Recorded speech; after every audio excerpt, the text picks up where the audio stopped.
Hello everyone, welcome to our channel UPSC group. चलिए आज एक इम्पोर्टेंट मुद्दा पर बात करते हैं जिसका नाम है मणिपुर वायलेंस।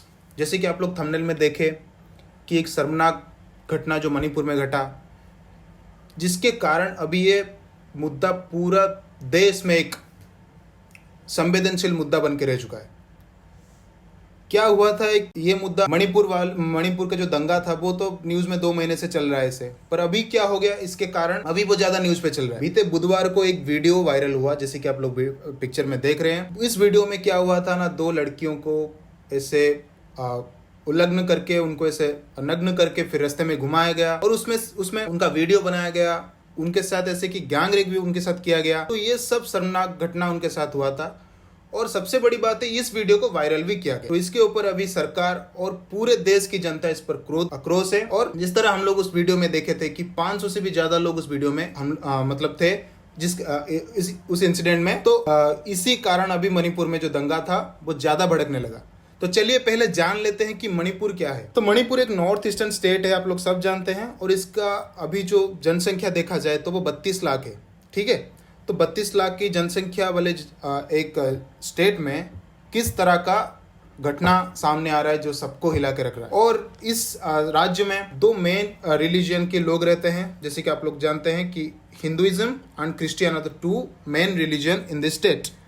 नेक्स्ट हम लोग देखेंगे कि मणिपुर में जो लोग रहते हैं उनमें बेसिकली 33 टाइप के शेड्यूल्ड ट्राइब्स रहते हैं। आप लोग जान रही है, ये इंपॉर्टेंट चीज़ है। उसमें 33 टाइप के ट्राइब्स रहते हैं, जिसमें तीनों जो कम्युनिटी होते हैं वो मेन मतलब डोमिनेंट कम्युनिटी होते हैं, जैसे कि Meitei community, Kukis community and Nagas community. ये जो मैती कम्युनिटी है ये शेड्यूल्ड ट्राइब नहीं है, पर ये जो कुकीज एंड नागाज कम्युनिटी है ये दोनों शेड्यूल्ड ट्राइब में आते हैं। ठीक है, तो जो मैती कम्युनिटी है उसके ऊपर थोड़ा कुछ जान लेते हैं। क्या है मैती कम्युनिटी? तो Meitei community is the predominant ethnic group, they represent 53% of the population. मतलब मैती कम्युनिटी उस राज्य में सबसे ज्यादा जनसंख्या, मतलब उस कम्युनिटी का सबसे ज्यादा जनसंख्या उस राज्य में है। ठीक है, पर देख क्या होता है ना कि मतलब वो 10% जो लिखा हुआ ना वो इम्फाल वैली रीजन में रहते हैं। जो इम्फाल वैली, जैसे आपको मैं अभी मैप पे दिखा रहा हूँ, इस मैप पे देखिए, ये जो चारों तरफ, ये जो मणिपुर का चारों तरफ जो डिस्ट्रिक्ट है ना, उसके बीच वाले एरिया को, बीच वाला जो डिस्ट्रिक्ट है वो वैली रीजन होता है। मतलब वैली किसको बोलते हैं? जो 2 पहाड़ के बीच में जो मतलब प्लेन एरिया होता है उसको वैली बोलते हैं। तो उसी रीजन में वो मैती कम्युनिटी लोग रहते हैं।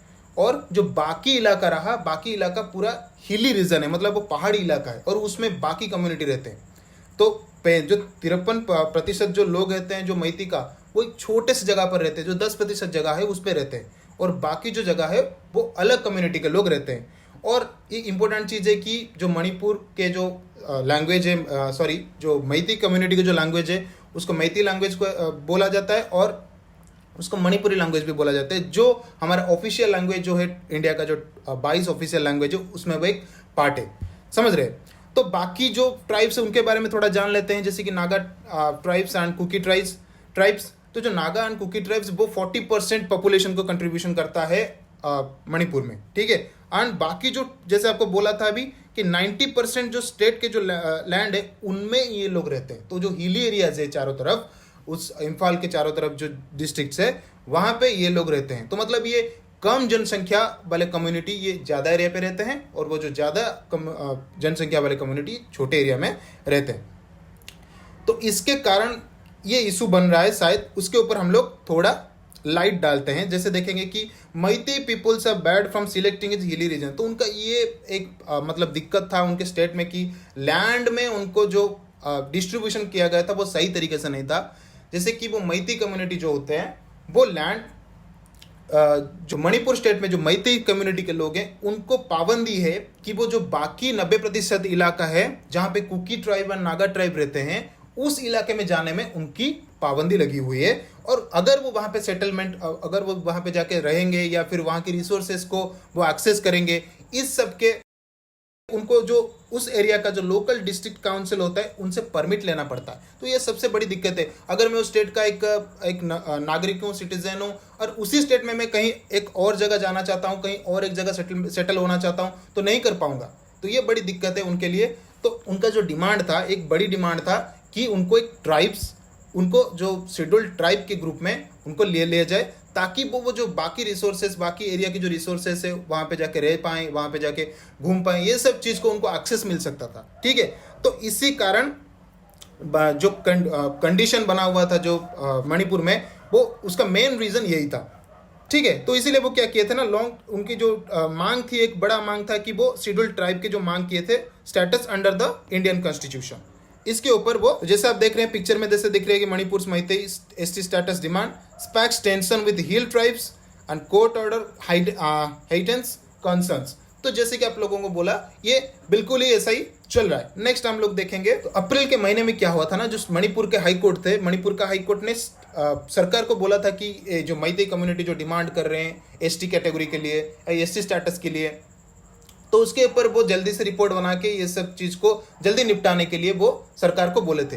तो जब ये बात हाई कोर्ट के मुंह से निकला, तभी क्या हुआ, ये जो दंगा Meitei community and cookies community उनके बीच में शुरू हो गया। क्या हुआ था ना, the tribal community protesting the high court statement and conduct सॉलिडरी March in all districts. तो ये बड़ी दंगा तब से शुरू हो गया।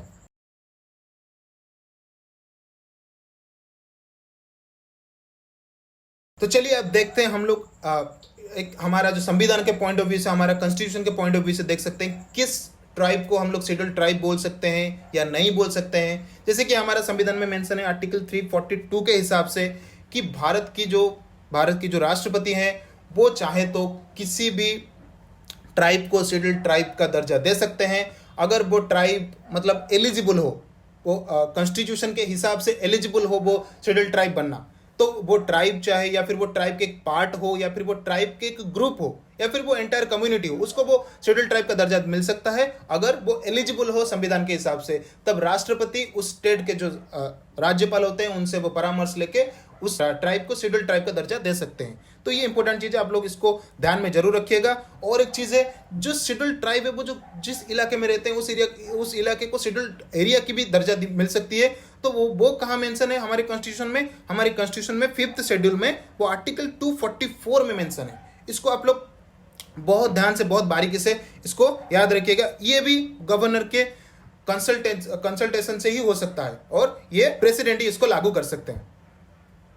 नेक्स्ट हम लोग देखेंगे इम्प्लीकेशंस। तो इसके कारण क्या क्या हुआ, झड़प उठा, किसके किसके अंदर झड़प हुआ ना, classes broke between the Meitei group and the cookies group. ठीक है, तो जो मैतेई ग्रुप था और द कुकीज ग्रुप था, इन दोनों के बीच अभी झड़प या फिर वायलेंस शुरू हो गया, तो दंगा शुरू हो गया।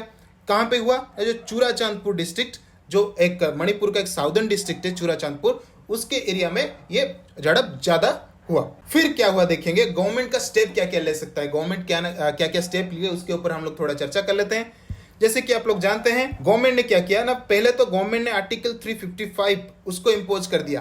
क्या था आर्टिकल 355, उसके ऊपर थोड़ा मतलब जान लेते हैं क्या होता है आर्टिकल 355। तो इसमें क्या होता है ना, कोई स्टेट में अगर लॉ एंड ऑर्डर ठीक से काम नहीं कर पा रहा है, जैसे कि मतलब कोई स्टेट के ऊपर बाहर से कोई हमला कर रहा है या फिर वो अंदर से उसमें मतलब अंदर से कोई कहीं पे दंगा हो रहा है या फिर लॉ एंड ऑर्डर को मेंटेन ठीक से नहीं कर पा रहा है, तभी सेंट्रल गवर्नमेंट क्या करता है ना, आर्टिकल 355 इंपोज कर लेता है और पूरा वो स्टेट का जो लॉ एंड ऑर्डर वो अपने हाथ में ले लेता है और खुद मेंटेन करता है, खुद चलाता है इसको। ठीक है, तो इसलिए वो क्या किया ना, वो 10,000 Indian army and paramilitary forces को वहां पे डिप्लॉय कर दिया, वहां पे इंटरनेट सर्विस को बंद कर दिया और वहां पे आर्टिकल 144 जो आईपीसी की धारा होता है, जिसके कारण कहीं पे भी 5 से ज़्यादा लोग खड़े नहीं हो पाएंगे, मतलब इकट्ठा नहीं हो पाएंगे। तो इसको ये सब गवर्नमेंट ने स्टेप उठाया था।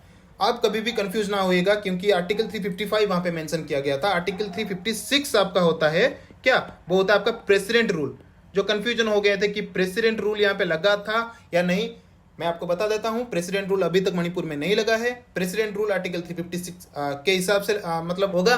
और प्रेसिडेंट रूल को और क्या बोल सकते हैं हम लोग, स्टेट इमरजेंसी इसको हम बोल सकते हैं भी, स्टेट इमरजेंसी या फिर आपका कॉन्स्टिट्यूशन इमरजेंसी, मतलब इसको भी बोल सकते हैं कॉन्स्टिट्यूशनल इमरजेंसी। तो ये रहा आपका टोटल उसका रीजन, मणिपुर में क्या घटा था और किसके कारण अभी ये दंगा हो रहा है या फिर ये जो घटना ही घट रहा है। तो आशा करता हूँ आप लोग सब बढ़िया से समझ गए हैं उसको।